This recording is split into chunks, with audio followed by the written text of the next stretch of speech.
Good evening everyone, welcome back to Vidyarthi Cafe. आज हम लोग फिर से एक नए पार्ट के ऊपर डिस्कशन करेंगे। आज हम लोग पढ़ेंगे अहम अपि विद्यालयम गमिष्यामि, जो कक्षा 7वीं के विद्यार्थियों के लिए है। तो देखते हैं इस पार्ट में क्या है। ठीक, तो वीडियो में आगे बढ़ने से पहले यदि आप मेरे चैनल पर नए हैं तो चैनल को सब्सक्राइब कर लीजिएगा और वीडियो को ज़्यादा से ज़्यादा लोगों के साथ शेयर करिएगा। सबसे पहले हम लोग बात करें कि भाई अहम अपि विद्यालयम गमिष्यामि जो पार्ट का नाम है, उस पार्ट का नाम जो है इसका मीनिंग क्या होता है, मतलब क्या होता है। अहम अपि विद्यालयम गमिष्यामि का मतलब क्या है।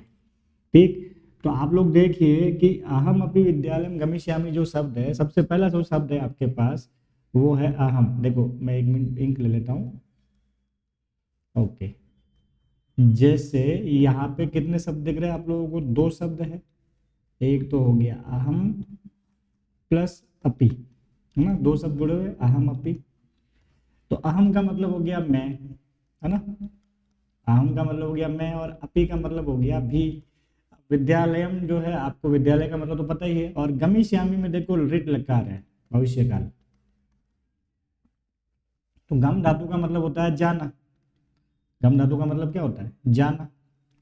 ओके, तो आप रिट लगा रहे हैं कि भविष्य काल है, तो इसका मतलब क्या होगा? पीछे गागेगी लगाएंगे तो अहम है आगे, तो अहम अपि का मतलब हो गया मैं भी विद्यालयम यानी विद्यालय जाऊंगा या जाऊंगी।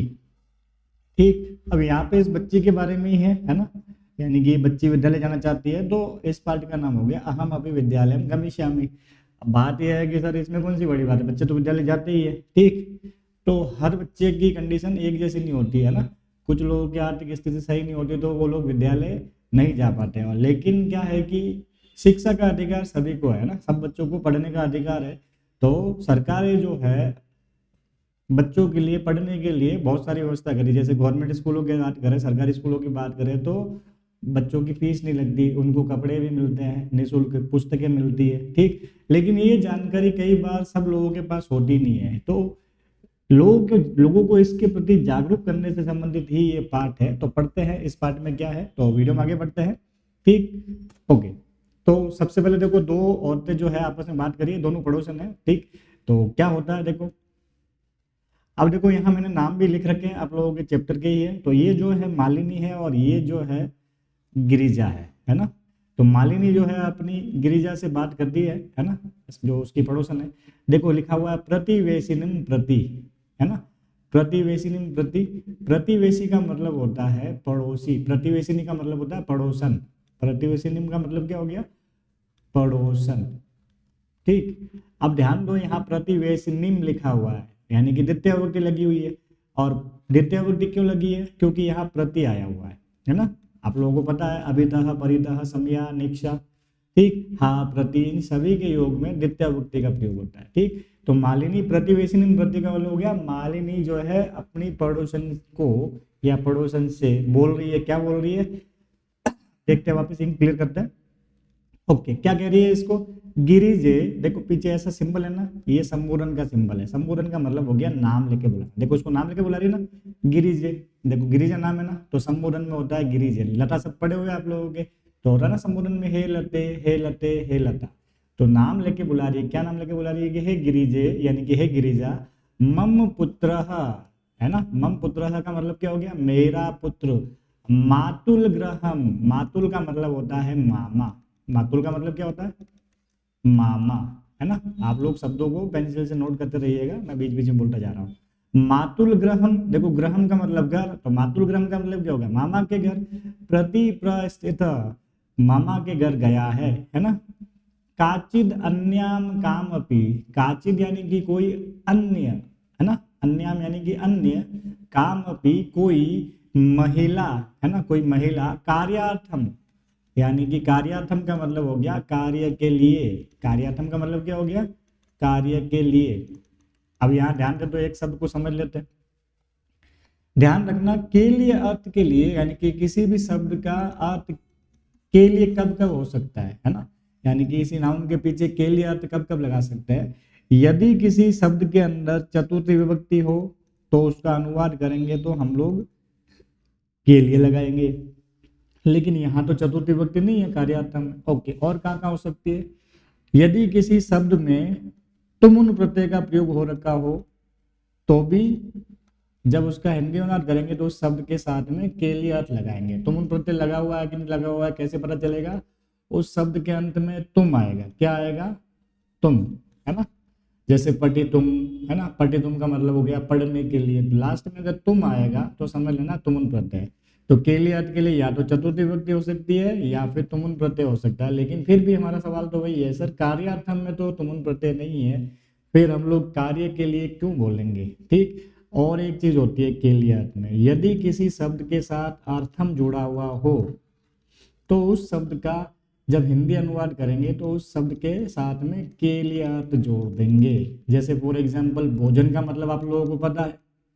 भोजन का मतलब अगर भोजन में मैं अर्थम जोड़ दूं तो बनता है भोजनार्थम। क्या बनता है? भोजनार्थम। तो भोजनार्थम का मतलब क्या हो गया? भोजन के लिए। ठीक। अब मान लो जैसे पठन का मतलब आपको पता है, पठन का मतलब पढ़ना। अगर मैं पठन में अर्थम जोड़ दूं तो बन जाता है पठनार्थम। क्या बन जाता है? पठनार्थम। तो पठन का मतलब पढ़ना, और अर्थम जोड़ेंगे तो के लिए अर्थ निकलेगा। तो पठनार्थम का मतलब क्या हो गया? पढ़ने के लिए। धन के अंदर अगर मैं अर्थम जोड़ दूं तो बनता है धनार्थम। तो धनार्थम का मतलब क्या हो गया? धन के लिए। वैसे ही यहाँ कार्य के अंदर अर्थम जोड़ा हुआ है और शब्द बना कार्यार्थम। तो कार्यार्थम का मतलब हो गया कार्य के लिए, काम के लिए। ठीक। अब वापिस इन क्लियर करते हैं और समझते हैं दोबारा इसको। ठीक। तो क्या कह रही है? मम पुत्र मातुल ग्रहम प्रति प्रस्थित। मेरा पुत्र मामा के घर गया हुआ है। काचिद अन्याम काम अपि, यानी कि कोई अन्य कोई भी महिला, कोई महिला कार्यार्थम, कार्यार्थम मतलब कार्य के लिए, जानासी जानती हो, तरही, तरही का मतलब होता है तो फिर, तरही मतलब क्या हो गया? तो फिर, प्रेषय यानी कि भेजो, है ना। तो भेजना कहने का मतलब, वो कह रही है कि भाई मेरा पुत्र मामा के घर गया हुआ है तो कोई आ, महिला हो, मतलब तुम किसी महिला को जानती हो काम के लिए, कार्यार्थम मतलब काम के लिए, तो भेजना। ओके। एक सवाल और है ना। देखो जब सेंटेंस शुरू किया था तो मैंने आपको यहाँ बताया था प्रतिवेशन में द्वितीय विभक्ति है, क्यों है वो आप लोगों को बता चुका हूँ। अब मुझे बताओ यहाँ पे जो मातुल ग्रहम है इसमें विभक्ति कौन सी है और क्यों है? तो फिर से देख लो, है ना। मातुल ग्रहम, है ना, ग्रहम ग्रहे ग्रहाणी, तो रामम, है ना, होता है ना, ग्रहम रामम लताम, है ना। तो म हलन जिसके अंत में आता है द्वितीय विभक्ति होती है। कौन सी विभक्ति होती है? द्वितीय विभक्ति। मूल शब्द के अंत में अगर म हलन आ जाए तो द्वितीय विभक्ति होती है। क्यों आई है द्वितीय विभक्ति? तो यहाँ प्रति आया हुआ है, तो प्रति के योग में विभक्ति कौन सी आती है? द्वितीय विभक्ति आती है। क्लियर? ओके। आगे देखते हैं। तो ये उस गिरिजा से बात करती है अपनी पड़ोसन से कि भाई कोई महिला हो तो बताना। अब गिरिजा उसको रिप्लाई दे रही है कि आम, है ना, ये गिरिजा है, वो बोल रही है आम यानी हाँ सखी। ठीक। हाँ सखी। अद्य प्रातः एव, अद्य का मतलब हो गया आज, अद्य का मतलब क्या हो गया? आज। ओके। थोड़े और डिस्कस कर लेते हैं। आने वाले कल को क्या कहते हैं? स्वह। स्वह मतलब होता है कल। कैसा कल? आने वाला कल, है ना। आने वाला कल यानी कि अंग्रेजी में कहे तो टुमारो। ओके। बीते हुए कल को क्या बोलेंगे? हियह, ह के अंदर यह मिला हुआ है ना। हियह मतलब भी होता है कल। कौन सा कल? बीता हुआ कल। ठीक है। तीन शब्द हो गए डिस्कस एक साथ। अद्य मतलब आज, स्वह मतलब आने वाला कल, यह मतलब बीता हुआ कल। ओके। तो अद्य प्रातः एव, अद्य का मतलब हो गया आज, प्रातः का मतलब हो गया सुबह, और एव का मतलब हो गया ही, यानी कि आज सुबह ही। ध्यान देना, एक होता है एव और एक होता है एवं, है ना। चाहे अनुस्वार हो चाहे म हलंत हो, इसको एवं पढ़ते हैं। तो एव का मतलब होता है ही, और एवं का मतलब हो गया ऐसा या इस प्रकार। ठीक। तो ध्यान रखना, ये मैं क्यों बता रहा हूँ, अव्यय पद है। आप लोगों को कई बार अव्यय पद वाले सवाल आता है, सही अवयव को खाली जगह जो है खाली जगह में बनना होता है ना। तो आपको अव्यय के मीनिंग पता होंगे तो सेंटेंस पढ़ोगे तो आपको पता चल जाएगा कि कौन सा अव्यय कहाँ लगेगा। ठीक। ओके। वापस इन क्लियर कर रहा हूँ, आप लोग इनको नोट करते रहिएगा। ठीक। ओके।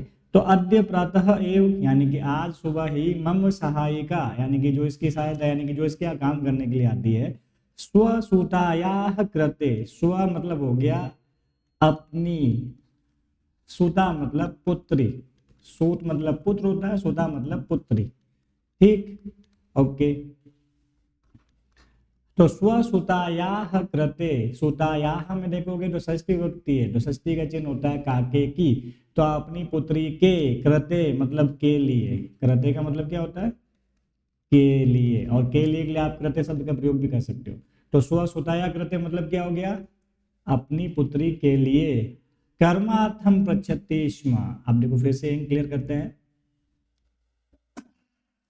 कर्मार्थम, देखो अर्थम आया हो ना, कर्म मतलब काम, और अर्थम मतलब पता चल गया ना, के लिए जुड़ जाएगा, है ना। अर्थम का प्रयोग के लिए में होता है, तो काम के लिए। कर्मार्थम का मतलब क्या हो गया, काम के लिए। पृच्छति स्म, अब देखो पृच्छति जो है, प्रच धातु का मतलब होता है पूछना, ठीक। प्रच धातु का मतलब होता है पूछना, ठीक है। लेकिन यहाँ देखो लट लकार का प्रयोग किया हुआ है, साथ में स्म लगा हुआ है। तो पृच्छति अगर मैं लट लकार यानी कि वर्तमान काल मानूं, लट लकार मतलब क्या होता है, वर्तमान काल, ठीक। तो इसका अनुवाद होना चाहिए कि पूछती है ना।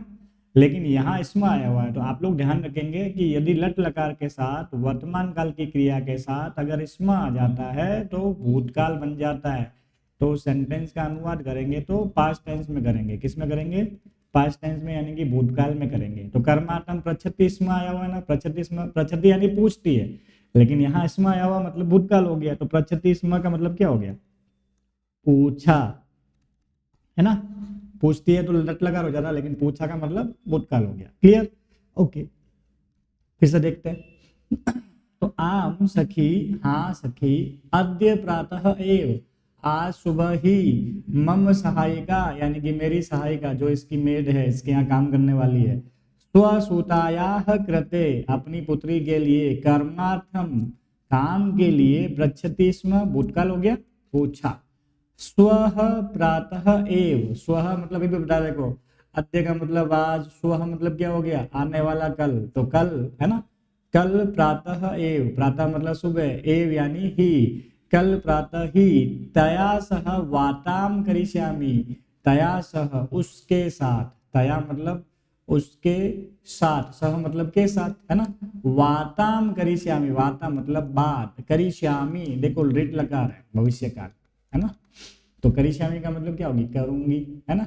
कल प्रातः ही उसके साथ बात करूंगी। एक सेंटेंस को, एक शब्द है उसको समझते वापस देखो, ध्यान दो। यहाँ आया हुआ है सह, तो आप लोगों को ध्यान रखना है, सह साकम, है ना, सार्धम समम, इन सभी का मतलब होता है के साथ। इन सभी का मतलब क्या होता है, के साथ। और इन सभी के लिए वाक्य में तृतीय विभक्ति का प्रयोग होता है। कौन सी विभक्ति का, तृतीय विभक्ति का। तो यहाँ जो ये तया आया हुआ है ना, इसमें तृतीय विभक्ति है। कौन सी विभक्ति है, तृतीय विभक्ति है। लताया याद है ना आप लोगों को, तो ये तया, है ना। तत् शब्द है, स्त्रीलिंग में तृतीय विभक्ति का एक वचन है ये, ठीक। तो आप लोगों को छोटी छोटी चीजें ध्यान रखनी है, ये आपके ऊपर विभक्ति में कई बार सही विभक्ति भरने वाला सवाल आता है, उसमें भी काम आएंगे आपके। जैसे आपको एक तो यहाँ पता चल गया है, तो कुछ शब्द और आपको पहले भी कई बार बता चुका, ध्यान दो। अभितः यानी कि दोनों ओर, अभितः मतलब क्या होता है, दोनों ओर, ठीक है। एक होता है परितः, परितः मतलब होता है चारों ओर। एक होता है समया, समया मतलब समेत, ठीक। एक होता है निक्षा, निक्षा का मतलब हो गया निकट, ठीक है। निक्षा का मतलब क्या हो गया, निकट, ठीक। एक होता है दिक मतलब धिक्कार, ठीक है। और एक हो गया प्रति, प्रति का मतलब हो गया की और, ठीक है। ये जितने भी शब्द मैंने लिखे हैं, इन सभी के योग में द्वितीय विभक्ति का प्रयोग होता है। आपको देखो यहाँ पे द्वितीय और तृतीय संबंधी एक एक शब्द आया था, मैंने आपको एडिशनल जानकारी दे दी, यानी कि अभितः, परितः, समया, निक्षा, धिक, प्रति, इन सभी के योग में द्वितीय विभक्ति का प्रयोग होता है। और सह, साकम, साधम, समम, जिसका मतलब होता है के साथ, इन सभी के योग में तृतीय विभक्ति का प्रयोग होता है। तो यहाँ तया में तृतीय विभक्ति है, क्यों है, क्योंकि वाक्य में सह का प्रयोग हो रखा है। यहाँ देखो मातुल ग्रहम में द्वितीय विभक्ति है, क्यों, क्योंकि यहाँ प्रत्यय का प्रयोग हो रखा है। ऐसे कैसे देखो प्रतिवेशिनी में देखो द्वितीय विभक्ति है, क्यों, क्योंकि यहाँ प्रत्यय का प्रयोग हो रखा है। क्लियर हो गई बात। तो आप लोगों को दोनों समझ में आ गए होंगे, स्टैंजा जो पैराग्राफ दे रखे थे वो भी समझ में आ गए, कौन सी बातचीत इनके बीच में वो भी क्लियर हो गई होगी। साथ ही में कुछ अवयवों के बारे में जानकारी मिल गई, अद्य, प्रातः, स्व, ह्यः, है ना। और अर्थम जोड़ने पर कैसे मीनिंग निकलेगा वो क्लियर हो गया, और स्म लगाने से भूतकाल बनता है ये क्लियर हो गया। फिर सह के योग में सह, साकम, साधम, समम के योग में कौन सी विभक्ति आएगी वो भी क्लियर हो गया। और जो मैंने प्रति के साथ में जो एडिशनल शब्द बनाए थे, अभितः, परितः, समया, निक्षा, प्रति, अधिक, इन सभी के लिए द्वितीय विभक्ति का प्रयोग होता है। क्लियर हो गई बात। चलते हैं आगे। तो ये इसका देखो हिंदी अनुवाद लिखा है कि मालिनी अपनी पड़ोसन से कह रही है, गिरिजा मेरा पुत्र मामा के घर गया है, कोई दूसरी काम वाली महिला काम के लिए जानती हो तो भेजो।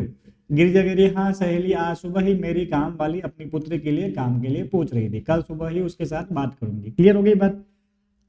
तो अब देखते हैं कि भाई कौन आता है काम के लिए। ओके, अगले देखो अगले दिन क्या होता है वो लिखा है इसमें, अग्रिमे दिने, तो समझ गए होंगे अग्रिमे दिने का मतलब क्या हो गया, यानी कि अगले दिन। प्रातः काले मतलब सुबह, सटवादने, सटवादने का मतलब क्या हो गया 6 बजे, है ना। आप लोगों को समय का पता चल गया होगा समय कैसे होता है, तो सटवादने का मतलब क्या हो गया 6 बजे। मालिन्या ग्रह घंटिका, तो ध्यान रखना पीछे या आया हुआ है, स्त्रीलिंग शब्दों में या, ये, याम याद रखना। पीछे या आता है, या के पीछे विसर्ग होता है, तो या तो पंचमी विभक्ति होती है या फिर षष्ठी, पंचमी या षष्ठी का एक वचन होता है। ठीक, वो तो आप अनुवाद करेंगे तो क्लियर हो जाएगा। पंचमी का अनुवाद करते हैं तो से चिन्ह लगाते हैं, षष्ठी का काके की। ठीक, तो फिलहाल के लिए मैं बता देता हूँ यहाँ षष्ठी विभक्ति है। ठीक, तो मालिन्या ग्रह घंटिका, ग्रह मतलब घर, घंटिका मतलब घंटी, तो ग्रह मालिन्या ग्रह घंटिका, घंटिका का मतलब क्या हो गया मालिनी के घर की घंटी। मालिन्या में षष्ठी विभक्ति है ना, षष्ठी का चिन्ह होता है काके की, है ना। तो मालिनी के घर की घंटी, ग्रह घंटिका यानी कि घर की घंटी। आगांतारक, आगांतारम, आगांतारम मतलब हो गया आने वाले की, कोई आने वाले की। कम अपी यानी कि कोई, मतलब बैल बजी है ना, पता थोड़ी है कि कौन है ना, वो दरवाजा खोलेगी तब पता चलेगा। तो किसी आने वाले की सूचयति, सूचयति यानी कि सूचना दे रही है। मालिनी, मालिनी मतलब मालिनी। द्वारम उद्घाटयति, अब देखो इसमें दो शब्द है, एक तो हो गया द्वारम प्लस उद्घाटयति, द्वारम प्लस उद्घाटयति। द्वारम का मतलब हो गया दरवाजा, और द्वारम में देखो द्वितीय विभक्ति है, द्वितीय का चिन्ह क्या होता है कर्ता ने कर्म को, तो दरवाजे को, है ना। द्वारम मतलब हो गया दरवाजे को, उद्घाटयति, उद्घाटयति यानी कि खोलती है, मालिनी दरवाजे को खोलती है। पश्यति, पश्यति देखो कौन सा लकार है इसमें, दृश्य धातु है, लट लकार है। दृश्य का मतलब होता है देखना, दृश्य का मतलब क्या होता है देखना। जब इसके रूप चलते हैं तो पश्य वर्ड का प्रयोग करते हैं। ठीक, तो पश्यति का मतलब हो गया देखती है। यत, यत का मतलब हो गया की, यत का मतलब क्या हो गया की, है ना। क्या देखती है, देखती है कि गिरिजाया सेविकया दर्शनया सह एका 8 वर्ष देशीय बालिका तिष्ठति। अब मैं थोड़ा इनके क्लियर कर लेता हूं, इनको आप नोट कर लेंगे, ठीक है। ओके, क्या देखती है गिरिजाया सेविकया। अब देखो गिरिजाया में वही बात है, मैंने बताया था यहाँ आता है पीछे विसर्ग आता है, तो पंचमी या षष्ठी में से एक होता है, वो आप चिन्ह लगा के देख सकते हैं। यहाँ षष्ठी विभक्ति है तो षष्ठी का चिन्ह होता है काके की, और आगे सेविकया लिखा हुआ है जो सेविका शब्द से बना हुआ है, तो गिरिजाया सेविकया, है ना। तो गिरिजा की, अब सेविकया लिखा हुआ है, इसका मतलब देखते हैं पहले। सेविकया दर्शनया यानी कि सेविका दर्शना, है ना। दर्शनया सह, अब देखो सह आया हुआ है, तो सह के योग में विभक्ति कौन सी लगेगी, इससे पहले बताया था मैंने, कौन सी विभक्ति लगेगी तृतीया। ठीक, तो आप लोगों ने लता शब्द याद किए होंगे ना, तो लता शब्द की तृतीय विभक्ति होती है लतया। वैसे ही देखो सेविका शब्द की तृतीय विभक्ति हो गई सेविकया, और दर्शना शब्द की तृतीय विभक्ति हो गई दर्शनया, है ना। तो तृतीय विभक्ति, तो सेविकया दर्शनया सह यानी कि सेविका दर्शना के साथ, एका, एका मतलब एक, 8 वर्ष देशिया यानी कि 8 वर्ष की, बालिका तिष्ठति बालिका होती है, बालिका रहती है उसके साथ में, कहने का मतलब कितने वर्ष की बालिका होती है 8 वर्ष की बालिका होती है। क्लियर हो गई बात। अच्छा, कुछ प्रश्न देख लेते हैं फटाफट इसमें से। जैसे आपको ये अगर कह दे कि भाई ये सेविकया दर्शनया में विशेषण विशेष्य बताइए, ठीक है।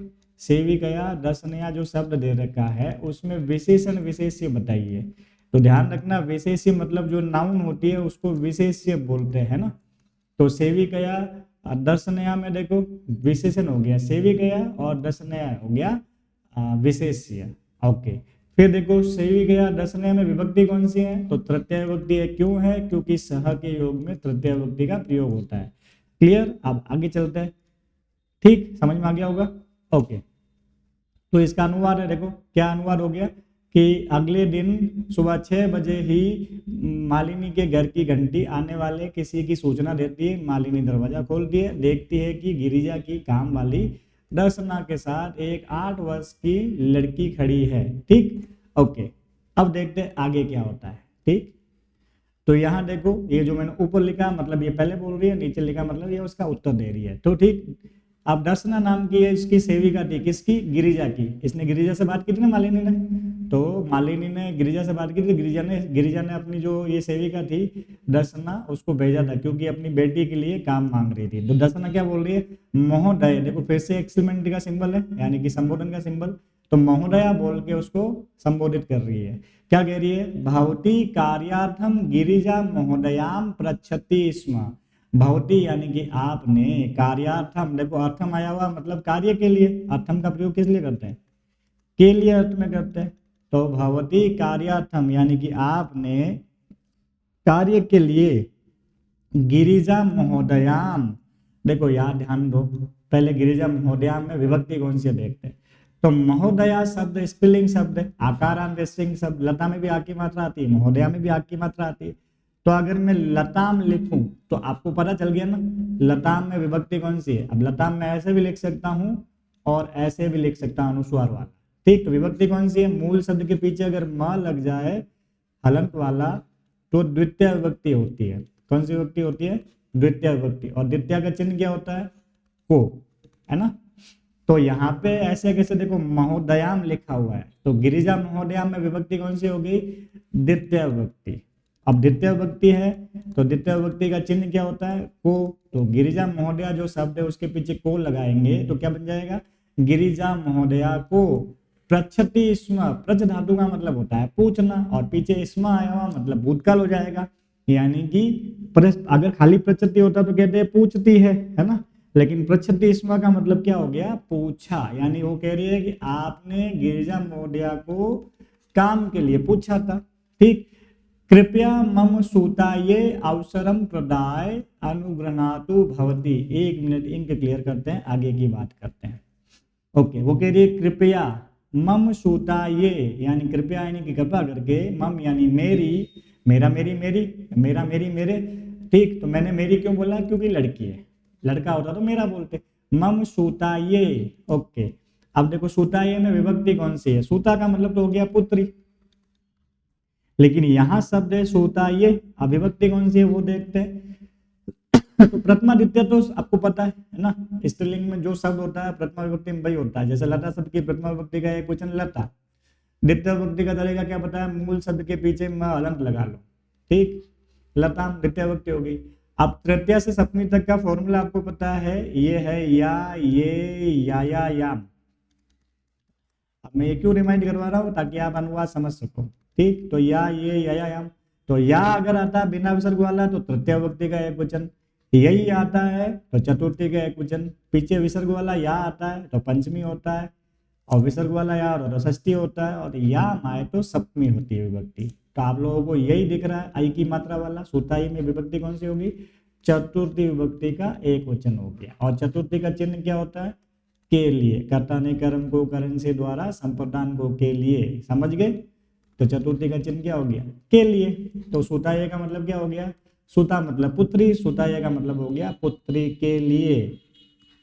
ठीक है, सूताये का मतलब क्या हो गया, पुत्री के लिए। ठीक, तो मम सूताये अवसरम प्रदाय, मेरी पुत्री के लिए अवसर प्रदाय, प्रदान करके अनुग्रहणातु भवती, यानी कि अनुग्रहित करे। अब देखो प्रदाय में जो है प्रत्यय कौन सा है, पीछे देखो यह आया हुआ है, और यह किस में आता है, लेप प्रत्यय में। ठीक, 2 प्रत्यय होते हैं कत्वा और लेप, इन दोनों का प्रयोग कर या करके अर्थ में होता है। कत्वा प्रत्यय कहाँ होता है, जब शब्द के अंत में त्वा आए, और लेप प्रत्यय कहाँ होता है, जब शब्द के अंत में य आए, है ना। तो यहाँ पे यह आया हुआ है तो लेप प्रत्यय है। ओके, लेप प्रत्यय की एक और शर्त है, जो शब्द जुड़ा हुआ है उसके आगे उपसर्ग भी होगा। तो यहाँ जो ये प्र लगा हुआ है ना, ये उपसर्ग है। तो दा धातु का मतलब होता है देना, और क्योंकि लेप प्रत्यय जुड़ा हुआ तो लेप प्रत्यय का प्रयोग कर या करके अर्थ में होता है। तो प्रदाय का मतलब हो गया प्रदान करके, यानी कि मेरी पुत्री के लिए अवसर प्रदान करके अनुग्रहित करे, है ना। आगे देखो मालिनी क्या कह रही है, क्लियर कर लेता हूँ ताकि ये भी समझ पाए अच्छे से। मालिनी कह रही है परम ऐसा, दो शब्द है इसमें देखो, एक तो हो गया परम प्लस ऐसा। परम का मतलब हो गया लेकिन किंतु परंतु, ऐसा मतलब हो गया यह, यानी कि परंतु यह, तू का मतलब हो गया तो, परंतु यह तो अल्प वयस्का, अल्प वयस्क का मतलब छोटी, प्रतीयते जान पड़ती है, यानी कि ये तो छोटी प्रतीत हो रही है, मतलब बहुत छोटी है कहने का मतलब, है ना। किम कार्यम करिष्यति ऐसा, किम का मतलब क्या, कार्यम का मतलब कार्य। अब देखो इसमें दो शब्द हैं, करिष्यति ऐसा, आप लोगों ने यण संधि पढ़ी होगी, ठीक। तो यहाँ यण संधि ही है, मैं लिख लेता हूँ दोनों शब्दों को अलग कर करे। लिखा हुआ है करिष्यति प्लस ऐसा, ठीक है। तो ऐसा मतलब हो गया यह, क्री धातु का रिट लगा रहे, रिट लगा क्री धातु मतलब करना, और रिट लगा रहा है तो अनुवाद करते हुए गागे गी लगाएंगे, ठीक। तो क्या कह रही है, किम कार्यम, क्या कार्य, करिष्यति करेगी, ऐसा यानी यह, ठीक। तो सेंटेंस को सही क्रम में जमा लेंगे तो क्या हो जाएगा, यह क्या कार्य करेगी, यह तो बहुत छोटी है, यह कार्य, यह क्या कार्य करेगी, ठीक। आगे देखते हैं क्या होता है। ओके, फिर देखो आयम तो, यह तो अस्याह अध्ययनस्य क्रीडनस्य च कालः, यह इसका, अस्या मतलब इसका, अध्ययनस्य, देखो षष्ठी विभक्ति है, अध्ययन मतलब पता ही है, और अध्ययनस्य में षष्ठी विभक्ति है। षष्ठी का मतलब चिन्ह होता है काके की, और क्रीडनस्य, क्रीडन मतलब खेलना, इसमें भी षष्ठी विभक्ति है, तो काके की चिन्ह होता है, और च का मतलब होता है और काल का मतलब होता है समय, है ना। तो अब इसका हिंदी अनुवाद समझते हैं। तो अयम तु यानी यह तो, अस्याह इसका, अध्ययनस्य क्रीडनस्य च, और च बीच में, च जिसके बाद आता है अनुवाद उससे पहले करते हैं। तो अध्ययनस्य मतलब अध्ययन का, क्रीडनस्य मतलब खेलने का, कालः यानी कि समय, यानी कि वो कहती है कि ये तो बहुत छोटी प्रतीत होती है, यह तो इसके अध्ययन यानी कि पढ़ने का, और क्रीडन मतलब खेलने का समय है। क्लियर हो गई बात मेरी, आगे चलते हैं। अब देखो ये इसका अनुवाद है, ठीक है। तो क्या मतलब हो गया देखते हैं इसका। तो वो दर्शना कहती है कि महोदया जी आपने काम के लिए गिरजा महोदय से पूछा था, कृपया मेरी पुत्री को अवसर प्रदान करके अनुग्रहित करें आप, है ना। मालिनी क्या बोल रही है, लेकिन यह तो कम आयु की जान पड़ती है, प्रतीत होती है, यानी कि ये बहुत कम आयु की लगती है, यह क्या कार्य कर सकेगी, है ना। यह तो इसकी पढ़ाई और खेलने का समय है। आगे देखते हैं। अब दर्शना वापस क्या बोल रही है, दसना कह रही है ऐसा एकस्य गृहस्य संपूर्णम कार्यम करोति स्म, देखो स्म आया हुआ लट लगा के पीछे, मतलब पास्ट हो गया। तो ऐसा यानी यह, एकस्य गृहस्य एक घर के, है ना, षष्ठी विभक्ति काके की चिन्ह, यह एक घर के संपूर्णम कार्यम करोति स्म, संपूर्ण कार्य करोति स्म, भूतकाल हो गया, है ना, स्म आया हुआ वर्तमान काल के साथ में। तो करोति स्म मतलब करती थी, सह परिवार, यानी कि वह परिवार, अधुना अब, विदेशम प्रति प्रस्थित, विदेश चला गया है ना।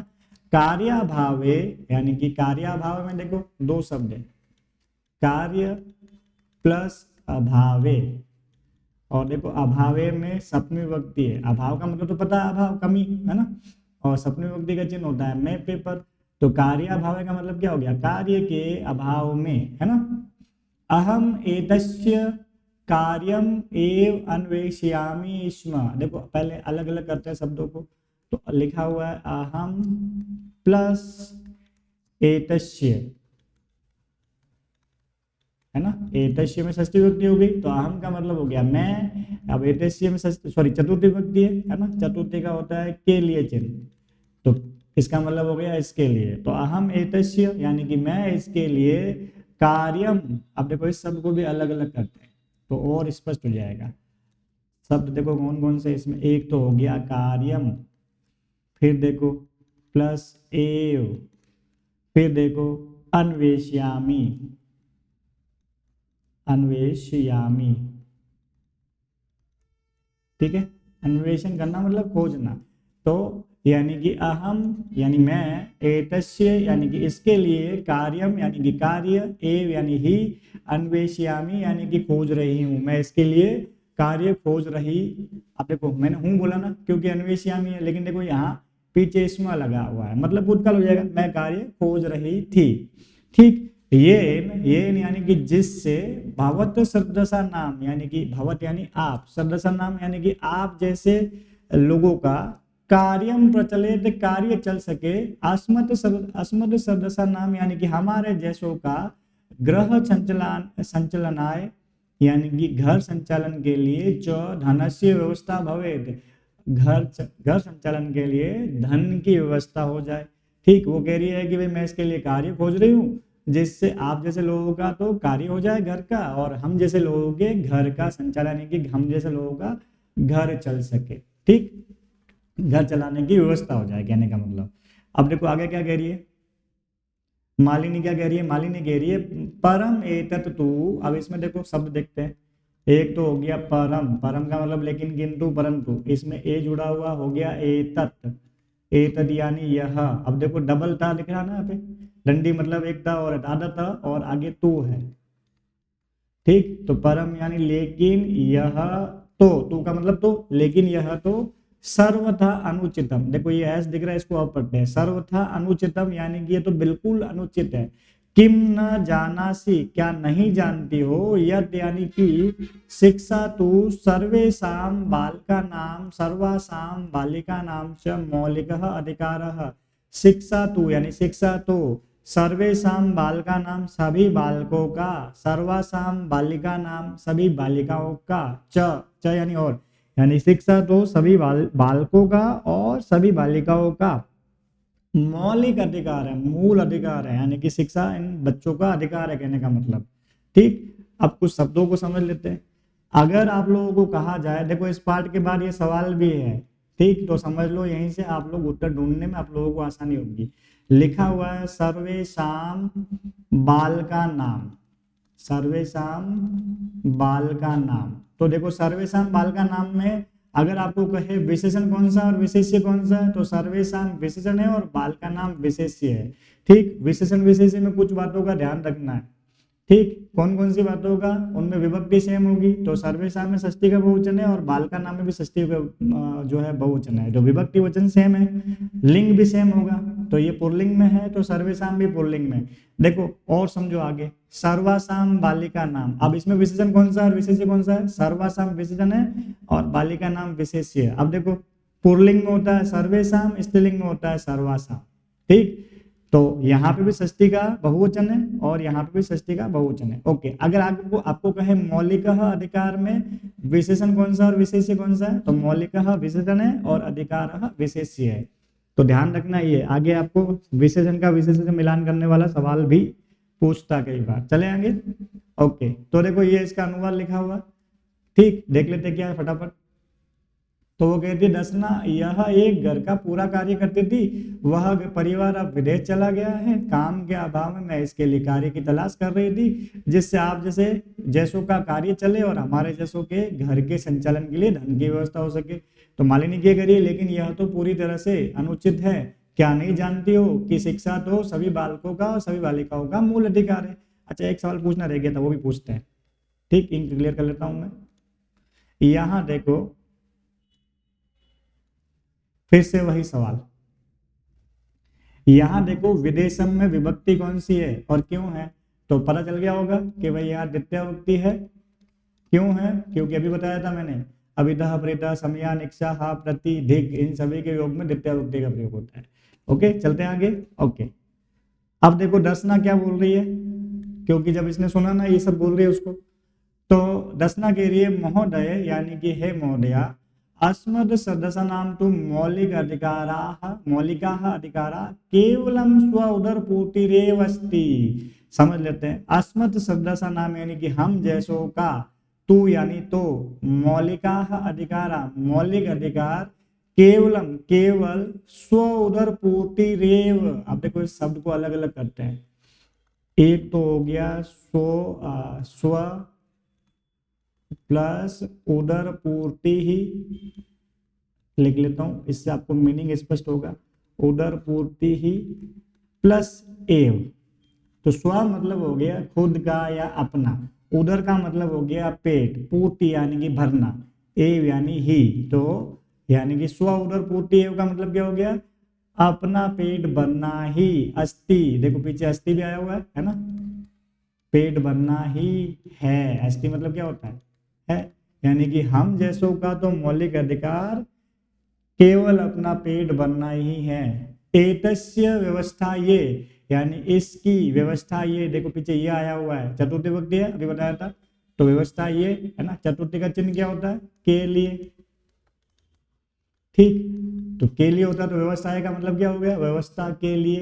एव, एव यानी ही, अहम, अहम यानी मैं, सर्वस्मिन दिने, सारा दिन, पंच षड ग्रहाणाम, पांच षड यानी कि पांच छह, ग्रहाणाम रामानाम, षष्ठी विभक्ति, षष्ठी विभक्ति का चिन्ह क्या होता है, काके की, तो पंच षड ग्रहाणाम का मतलब क्या हो गया, पांच छह घरों का, कार्यम करोमि, कार्य करती हूँ, समझ गए।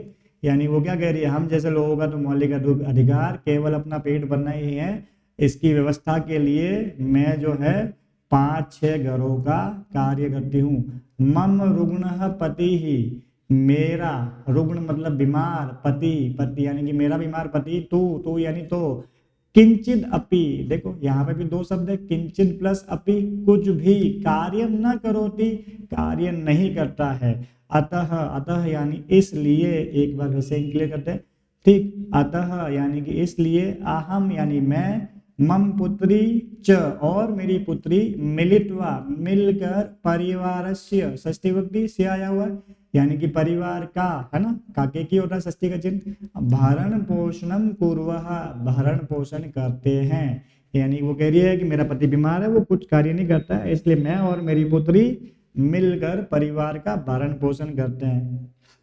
देखो कुछ लोगों की मजबूरियां भी होती है ना, वो बच्चों को पढ़ाना तो चाहते हैं लेकिन पैसा नहीं होता है, तो बेचारे नहीं पढ़ा पाते हैं। देखो यहाँ एक शब्द आया हुआ है मिलित्वा, प्रत्यय कौन सा है, पीछे त्वा आया हुआ है, कत्वा प्रत्यय, कत्वा प्रत्यय का प्रयोग किस अर्थ में होता है, कर या कर के अर्थ में होता है, ठीक है, तो मिलित्वा का मतलब क्या हो गया, मिलकर, ठीक, ओके। आगे देखो लिखा हुआ अस्मिन, अस्मिन महाघात काले, इस महंगाई के समय में, महाघात मतलब क्या हो गया, महंगाई, काले मतलब समय, इस महंगाई के समय में, मूलभूत आवश्यकता नाम कृते, मूलभूत आवश्यकताओं के लिए, एव ही धनम पर्याप्तम न भवति, धन पर्याप्त नहीं होता है, तरही तो फिर, कथम विद्यालय शुल्कम गणवेशम पुस्तक पुस्तक पुस्तकान्यादिनी, पुस्तक अन्य आदिनी, पुस्तकानी आदिनी मतलब पुस्तक इत्यादि की, क्रेतुम यानी कि खरीदने के लिए,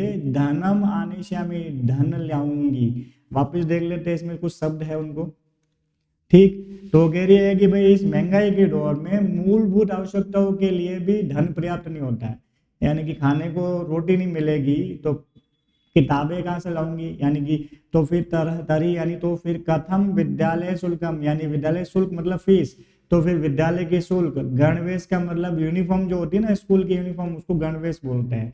पुस्तकानी, पुस्तकानी मतलब पुस्तकें, आदि नहीं यानी इत्यादि। क्रेतुम, क्रेतुम में देखो तुम प्रत्यय पीछे तुम आया हुआ है, और अभी बताया था मैंने कि भाई कौन कौन से अर्थों में के लिए चिन्ह होता है, उसमें मैंने बताया था ना कि अगर तुम प्रत्यय हो तो भी उसका मीनिंग के लिए हो जाता है, अंत में तुम आया हुआ हो, है ना, पर बिंदी को माई तो पढ़ते हैं, तो क्रेड क्रीड क्रीड जो है ना, क्री मतलब खरीदना, है ना, तो क्रेतुम मतलब हो गया खरीदने के लिए।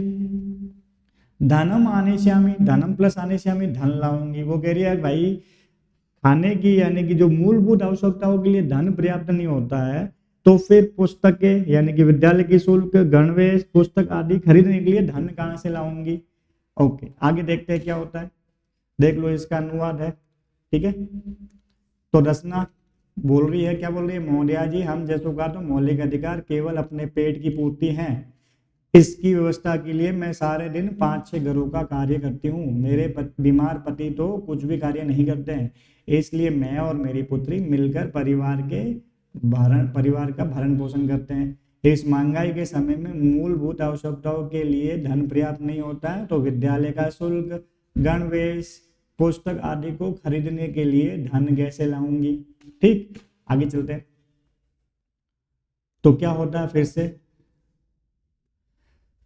अब देखो ये वापस मालिनी बता रही है इनके, इसकी बात सुन ली अच्छे से। अब वो रिप्लाई दे रही है कि अहो अज्ञानम भवत्या, कि अरे तुम्हारा ज्ञान, किम न जानासी, क्या नहीं जानते हो, यत कि नवोत्तर द्विसहस्त्र यानी कि 2009 तमे वर्षे, 2009 ईस्वी में, 2009 वर्ष में सर्वकारेण सरकार के द्वारा सर्वेषां बालकानां सर्वासां बालानां कृते शिक्षायां मौलिक अधिकारस्य घोषणा कृता, यानी कि सरकार के द्वारा सभी बालकों के और सभी बालिकाओं के लिए शिक्षा के मौलिक अधिकार की घोषणा की गई है। यद अनुसारम, यत प्लस अनुसारम यानी कि जिसके अनुसार, षड वर्षेभ्य आरभ्य चतुर्दश वर्ष पर्यंत, षड वर्ष मतलब 6 वर्ष से आरंभ करके चतुर्दश यानी कि 14 वर्ष पर्यंत, पर्यंत यानी तक, 14 वर्ष तक के सर्वे बालाः सभी बच्चों का समीपस्थ सर्वकार्यम विद्यालयम प्राप्य, है ना, न केवलम निःशुल्कम शिक्षा में प्राप्स्यन्ति अपितु निःशुल्कम गणवेशम पुस्तकितार्यम पुस्तक स्यूतम पादत्राणम, ठीक है, पादत्राणम लिखा, पादत्राणम है, मध्याह्न भोजनम छात्रवृत्तिम इत्यादिकम सर्वमेव प्राप्स्यन्ति। देख लो क्या क्या बताया इसने कि भाई जिसके अनुसार यानी कि शिक्षा के अधिकार के अनुसार जो 2009 में घोषित किया गया था, 6 से 14 वर्ष तक के बच्चों के, सभी बच्चों के समीपस्थ यानी कि पास के सरकारी विद्यालय में प्राप्य, यानी कि जो है सरकारी विद्यालय में अगर एडमिशन हो जाता है, न केवलम निःशुल्कम शिक्षा, केवल निःशुल्क शिक्षा ही नहीं प्राप्त करेंगे, अपितु बल्कि निःशुल्क गणवेशम, निःशुल्क मतलब फ्री में, है ना, मुफ्त में, निःशुल्क गणवेश यानी कि निःशुल्क यानी कि फ्री में गणवेश भी मिलती है। गणवेश मतलब वही यूनिफॉर्म, स्कूल की यूनिफॉर्म, पुस्तकानी, पुस्तक भी, सारी पुस्तकें निःशुल्क मिलेगी, पुस्तक स्यूतम, स्यूत का मतलब होता है थैला यानी कि बैग, तो पुस्तकों के लिए जो थैला होता है यानी कि जो बैग होता है वो भी निःशुल्क है, पादत्राणम, पादत्राणम मतलब होता है जूते, जूते निःशुल्क है, मध्याह्न भोजनम जिसको मिड डे मील बोलते हैं, यानी कि मध्याह्न भोजनम यानी कि दिन में जो है उनके खाने के लिए मुफ्त में भोजन, छात्रवृत्ति इत्यादिकम, और छात्रवृत्ति इत्यादि सर्वमेव प्राप्स्यन्ति सभी प्राप्त होंगे। छात्रवृत्ति मतलब स्कॉलरशिप, उनको कुछ पैसे भी दिए जाएंगे, जो गरीब घरों के बच्चे होते हैं उनकी आर्थिक सहायता भी की जाती है ताकि उनको पढ़ने लिखने में कोई दिक्कत ना हो। अगर घर वालों को कुछ समस्या हो तो थोड़ी बहुत इनको आर्थिक सपोर्ट भी किया जाता है ताकि वो भी बच्चे जो है अपने बच्चों को स्कूल भेजे। ठीक, देखो ये इसका इंडियन अनुवाद है कि मालिनी हो आपका ज्ञान है, क्या नहीं जानते हो कि 2009 में सरकार ने सभी बालकों और सभी बालिकाओं के लिए शिक्षा के मौलिक अधिकार की घोषणा की थी, जिसके अनुसार 6 वर्ष से आरंभ करके 14 वर्ष तक सभी बालक पास के सरकारी विद्यालय में जाकर केवल निःशुल्क शिक्षा प्राप्त कर सकेंगे, अपितु न केवल निःशुल्क शिक्षा प्राप्त कर सकेंगे अपितु निःशुल्क गणवेश, पुस्तकें, पुस्तकों का थैला, जूते, मध्याह्न भोजन, छात्रवृत्ति आदि सभी प्राप्त करेंगे। समझ गए? ओके, आगे देखते हैं क्या है। तो कह रही है दर्शन, अपि एवं, देखो इसमें भी 2 शब्द है, अपि प्लस एवं, है ना, तो अपि एवं आश्चर्येण मालिनीम पश्यति, यानी कि वो बोलती है ऐसा, आश्चर्येण मालिनीम पश्यति, आश्चर्य से मालिनी को देखती है। मालिनी कह रही है आम, आम यानी हाँ, वस्तुतः एवं एवं, हाँ वास्तव में ऐसा ही, वस्तुतः ऐसा ही। ठीक, देख लो इसका अनुवाद है, ऐसा भी है, मतलब वो बोल रही है ऐसा भी होता है, उसको बेचारी को पता ही नहीं था। समझ गए? तो ये बोल रही है कि ऐसा भी है, मतलब ये सब भी होता है क्या, जहाँ स्कूल में पढ़ना फ्री है, कपड़े फ्री है, बच्चों के लिए भोजन मिड डे मील वो भी फ्री है, यूनिफॉर्म फ्री है, पुस्तकों का ठेला फ्री है, जूते फ्री है, साथ में छात्रवृत्ति भी मिलती है। तो वो ये सुन के आश्चर्यचकित होती है, वो बोलती है ऐसा भी है, वो बोल रही है हाँ ऐसा ही है। ठीक है, चलते हैं आगे। ओके, देखते हैं आगे क्या होता है। ओके, देखते हैं क्या इसमें। ओके, दर्शना कह रही है कृतार्थताम प्रकटयन्ति, अपनी कृतज्ञता प्रकट करती है, यानी कि एहसान जताती है ना, उसको बेचारे को पता नहीं था। ठीक, अनुग्रहितो अस्मि महोदय, मैं अनुग्रहित हूँ, यानी कि आपका बहुत उपकार है। एतद बोधना है, इस ज्ञान के लिए, बोधना है में देखो चतुर्थी विभक्ति है ना, रामाय, तो बोध मतलब समझना होता है, यानी कि समझाने के लिए, यानी ज्ञान के लिए। अहम अद्य एव अस्याः प्रवेशम समीपस्थे विद्यालय कारिष्यामि, में आज ही इसका प्रवेश पास के विद्यालय में करवाऊंगी, कारिष्यामि यानी कि करवाऊंगी। दर्शनायाः पुत्री उल्लासेन सह, दर्शना की पुत्री उल्लास के साथ, यानी कि प्रसन्नता के साथ, खुशी के साथ, अहम विद्यालयम गमिष्यामि, अहम यानी मैं, विद्यालय, गमिष्यामि यानी कि जाऊंगी, लिट लगा रहे, अहम अपि पठिष्यामि, तो अहम यानी मैं, अपि जुड़ा हुआ, मैं भी, पठिष्यामि यानी कि पढ़ूंगी, इति उक्त्वा यह बोलकर, करतलवादन सहितम, करतलवादन, करतलवादन मतलब होता ताली बजाना, करतलवादनम सहितम यानी कि ताली बजाते हुए, नृत्यति नाचती है, मालिनी प्रति च कृतज्ञताम ज्ञापति, और मालिनी के प्रति कृतज्ञता को प्रकट करती है। ठीक, तो देखो यहाँ पे एक शब्द आया हुआ है उल्लासेन, सवाल वही है, इसमें विभक्ति कौन सी है, तो देखो सह आया हुआ है, और सह साकम साधम समम के योग में कौन सी विभक्ति होती है, तृतीया होती है, तो उल्लासेन में तृतीया विभक्ति है। ठीक है, तो ये देखो इसका अनुवाद है, वो भी देख लो, फटाफट देख लेते हैं। ठीक, कि दर्शना कृतज्ञता प्रकट करते हुए, महोदया जी मैं अनुग्रहित हूँ, है ना, हुई, यह जानने के लिए मैं आज भी इसका प्रवेश पास के विद्यालय में कराऊंगी। दर्शना की पुत्री खुशी के साथ मैं विद्यालय जाऊंगी, मैं भी पढ़ूंगी, ऐसा कहकर ताली बजाने के साथ नाचती है और मालिनी के प्रति कृतज्ञता प्रकट करती है। ठीक, तो ये जो था आपका पाठ, अहम अपि विद्यालयम गमिष्यामि। ओके, तो अगले वीडियो में हम लोग इसके प्रश्न उत्तर पर चर्चा करेंगे। तो आज के लिए बस इतना ही। ठीक है, धन्यवाद। आप लोग पढ़िए आराम से, और वीडियो कैसा लगा कमेंट करके बताइएगा। धन्यवाद।